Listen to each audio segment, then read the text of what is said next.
Սելի քույրս, որ դու նստած ես դալիճում եւ նայում ես եթերով, ուզում եմ ասել, որ քո գինը կախված չէ նրանից, թե մարդիկ ինչ արժեք կտան քեզ, այլ կախված է նրանից, թե Աստված ինչ արժեք է տալիս քեզ։ Գուցե մարդիկ քեզ չգնահատեն, գուցե դու քեզ գնահատված չզգաս, բայց ուզում եմ այսօր ասել ամեն մեկից ելի քույրեր, յուրաքանչյուրիդ հատ առ հատ, դու Քրիստոսի արյան գինն ես, դու Աստծո համար անգին ես, դու Աստծո համար արժացել ես իր որդու կյանքին, հետևաբար Էժան մի գնահատիր քեզ։ Ես չեմ ասում աշխարհային մտածելակերպով քեզ թանկացրու, որ մարդիկ քեզ հետ չհաղորդակցվեն, բայց արժեքդ իմացիր։ Եվ քեզ արժեք տվողը ոչ թե մարդն է իր պիտակներով, ինչպես աշխարհի մեջ սովորաբար ասում են թանկագին ես, որքան շատ եմ քեզ գնահատում, ինչքան թանկ ես դու ինձ համար, բայց նույն այդ խոսքերը ասողները կարող են մեզ նաև արժե զրկել։ Իսկ Աստված նայում է մեզ եւ ասում է դու իմ որդու արյան գինն ես։ Մեկ այլ տեղ Աստվածաշունչն ասում է սուտ է վայելչությունը եւ ունայն գեղեցկությունը։ Աշխարհի մեջ վայելչությունը եւ գեղեցկությունը գնահատվում է բարձր եւ այս գեղեցկույները, որ հաղթում են այս մրցույթում, պայմանագիր են կնքում տարբեր կազմակերպությունների հետ, առևտրային կազմակերպությունների հետ, որպեսզի ներկայացնեն իրենց, լինեն իրենց դեմքը, գովազդային արշավ անեն, իրենց ապրանքները գովեն, բայց Աստծո մոտ գնահատականը հետեւյալն է. սուտ է վայելչությունը,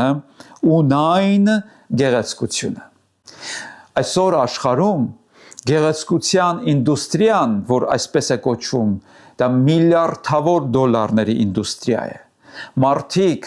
միլիարդավոր դոլարներ են ներդնում այդ արտադրության մեջ, որպեսզի մի փոքրիկ իրենց տեսքը գեղեցկացնեն, որպեսզի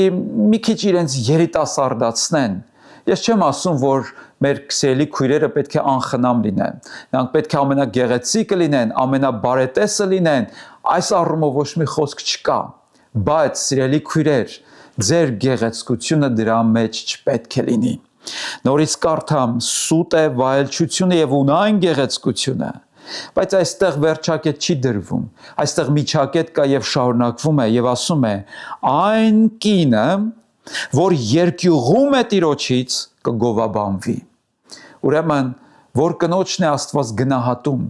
ինչ գեղեցկություն եւ առաքինություն է Աստված փնտրում կնոջ մեջ, Աստծո սուրբ երկյուղը։ Սիրելի քույրեր, ինչ գեղեցկության պարագաներ էլ որ ունենաք, ձեր ամենամեծ գեղեցկությունը, ձեր ամենամեծ գրավչությունը, ձեր այդ ոսկեղեն զարդերի մեջ չէ, ձեր կոսմետիկայի մեջ չէ, ձեր ամենամեծ գրավչությունն ու գեղեցկությունը Տիրոջ երկյուղի մեջ է։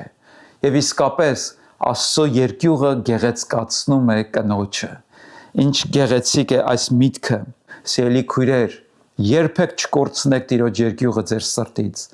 Այն օրը, երբ կորցրեցիք Տիրոջ երկյուղը ձեր սրտից, այդ օրը դուք կտգեղանաք, կկորցնեք ձեր փայլը, կկորցնեք ձեր գեղեցկությունը։ Գուցե արտակնապես գեղեցիկ թվաք, բայց ներքուստ Աստծո աչքերում դուք կկորցնեք ձեր գեղեցկությունը եւ ձեր փայլը։ Հետևաբար, քույրեր, ձեր գեղեցկությունը եւ ինչու՞ չէ նաեւ եղբայրներիս Տիրոջ երկյուղի մեջ է։ Գեղեցկացնում են մարդիկ իրանց արհեստական տարբեր ճանապարհներով, գումար են դնում իրենց մարմնի վրա, իրենց մարմնի հատվածներն են փորձում մեծացնել, փոքրացնել, բայց ցավոք սրտի նույն եռանդով աշխատանք չեն տանում իրենց բնավորության վրա։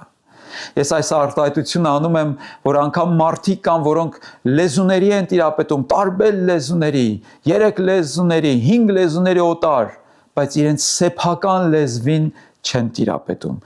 Գեղեցիկ հագնվում են, բայց Քրիստոսին որպես հանդերձ եւ ծածկույթ չունեն։ Տեսքը գեղեցիկ է, բայց իրենց երեսը փայլում է կոսմետիկայից, բայց չի փայլում Աստծո երեսի լույսից։ Ուրեմն ճշմարիտ գեղեցկությունը Տիրոջ երկյուղի մեջ է։ Առաջին Պետրոս 2:4 համարից էլ Պետրոս առաքյալը գրում է կանանց եւ ասում է. ձեր զարդարանքը, մեր սիրելի քույրերը սիրում են, չէ, զարդարվել, Եվ սա կնոջը կարծես բնատուր է տրված, սա բնազդաբար է տրված կնոջը լինել գեղեցիկ, լինել պարկեշտ, գեղեցիկ տեսք ունենալ։ Դրա համար Պետրոս Առաքյալն ասում է, երբ որ դուք զարդարվում եք, թող ձեր զարդարանքը չլինի արտաքինը։ Նա չի ասում արտաքինից զարդարանք մի կրեք։ Նա ասում է թող դա չլինի ձեր զարդարանքը, թող դա չլինի ձեր հարստությունը, թող դրա մեջ չլինի ձեր առաքինությունը։ Ուրեմն ձեր զարդարանքը թող չլինի արտաքինը, մազերը հյուսելը, ոսկեղեն դնելը կամ շքեղ զգեստներ հագնելը, որովհետև շատ կանայք իրենց գեղեցկությունը չափում են ըստ իրենց հագած զգեստներով, որքան բրենդային է, որքան թանկ է, իրենց հյուսվածքներով, իրենց զարդեղենով, բայց Աստծո խոսքն ասում է թող դա չլինի ձեր զարդարանքն ու գանձը, այլ ինչը շարունակում է եւ ասում է, այլ ներքինը սրտի ծպտված մարդը, հեզ եւ հանդարտ հոգու անեղծությամբ, որն Աստծո առաջ առավել արժեքավոր է, առավել արժեքավոր է։ Սիրելի քույրեր,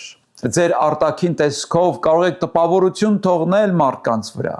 ձեր գեղեցկությամբ, ձեր զարդերով, ձեր հագուկապով, բայց եկեք խոստովանենք, որ Աստծո վրա ձեր ոսկեղենով տպավորություն չեք կարող թողնել։ Աստծուն տպավորում է ձեր սիրտը, ձեր բնավորությունը, ձեր Քրիստոսանման վարքը, ձեր զսպվածությունը, ձեր ժուշկալությունը, ձեր խոհեմությունը, Աստծուն տպավորում է այն երկյուղը, որ դուք ունեք ձեր սրտերում իր հանդեպ, սրտի ծածուկ մարդը, հեզ եւ հանդարտ հոգու անեղծությամբ։ Ահա տեսեք, թե որն է ճշմարիտ գանձը, որն է ճշմարիտ զարդարանքը, հեզություն եւ հանդարտություն եւ հոգու անեղծություն։ Եվ 5-րդ խոսքն ասում է, որովհետև մի ժամանակ այդպես էին զարդարվում իրենց հույսը Աստծո վրա դրած սուրբ կանայք, որոնք հնազանդվում էին իրենց ամուսիններին։ Ահա տեսեք, ինչ գեղեցիկ համադրություն, ինչ գեղեցիկ օրինակ։ Աստծո սուրբ կանայք էլ իրենց զարդարում էին, բայց ինչպես զարդարում էին հնազանդվելով իրենց ամուսիններին, զարդարում էին հոգևոր արժեքներով, զարդարում էին այն հույսով, որ ունեին Աստծո հանդեպ։ Ես ցավում եմ, որ այսօր վայրի մրցակցություն է սկսվել աշխարհում եւ ինչու՞ չէ նաեւ որոշ հոգևոր շրջանակներում, երբ որ մարդիկ մրցակցում են իրար այդ արտաքին տեսքով, որպեսզի տպավորություն թողնեն ուրիշների վրա։ Մենք ապրում ենք սոցիալական մեդիայի դարաշրջանում, որտեղ ամենուրեք կարծես ժպտացող, երջանիկ նկարներ ու պատկերներ են, որտեղ մարդիկ մրցակցում են իրար հետ, թե ով ավելի գեղեցիկ նկար կտեղադրի, ով ավելի տպավորիչ մի տեսանյութ կտեղադրի, որ ցույց տա, ապացուցի մարդկանց, որ որքան իրենք երջանիկ են։ Բայց որքան նկարները փայլուն են, այնքան հոգևոր արժեքները խամրում են, որքան մարդը ցուցամոլ է, այնքան նա դառնում է ավելի դատարկ եւ փուչ։ Ուրեմն, սիրելիներ, մեր զարդարանքը թող չլինի մեր արտաքինը, այլ մեր ներսի էությամբ եւ բնավորությամբ եւ քրիստոսանմանությամբ զարդարվենք, հատկապես մեր սիրելի քույրերը։